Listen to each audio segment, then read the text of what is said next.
guys, and welcome to our eBay build video. The reason we did this is because we want to see what the benefits are and pitfalls are of building a system from eBay. Obviously, we wanted to save as much money as possible and see what the outcome was.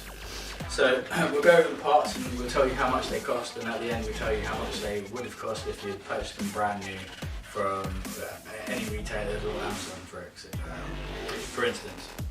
So first we got the NZXT S340 Elite case. We paid £60 for this. It's brand new, never been used. In the shops they sell for around £100.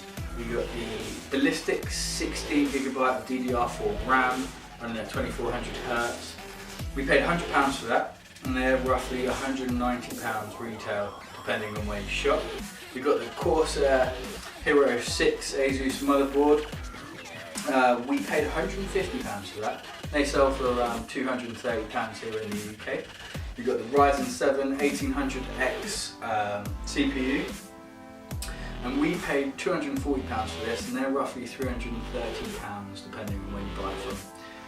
We also got the ASUS GeForce GTX 1060 6GB of memory graphics card, and we pay £250 for this, and they range from about £290 to £310, again depending on where you purchase it. We also got the EVGA water cooler, which we paid £100 for. They RRP at £120. We got the Samsung SSD 850 EVO 250GB hard drive. We paid £80 for that, and that usually costs £100, and that came with a free Assassin's Creed game. That was brilliant.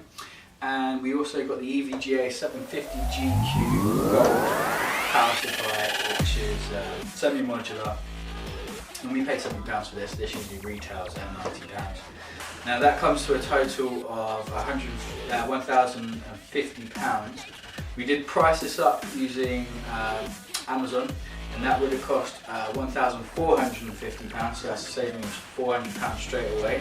And we also did pricing on eBay using their build system, and that came to £1,650. So if you had someone else build it, it's going to cost you an extra £600.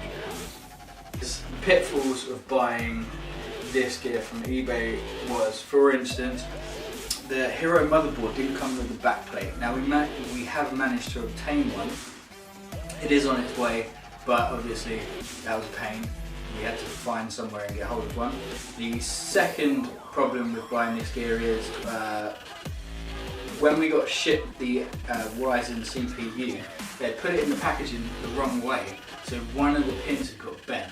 Now it's only bent a tiny bit, so it's very easy to unbend, but again, more headaches. And also, none of this has been tested, so we don't know if any of it works yet, so that will be interesting to see. So join us in part 2, where we'll be putting this together and running some benchmarks. Take care.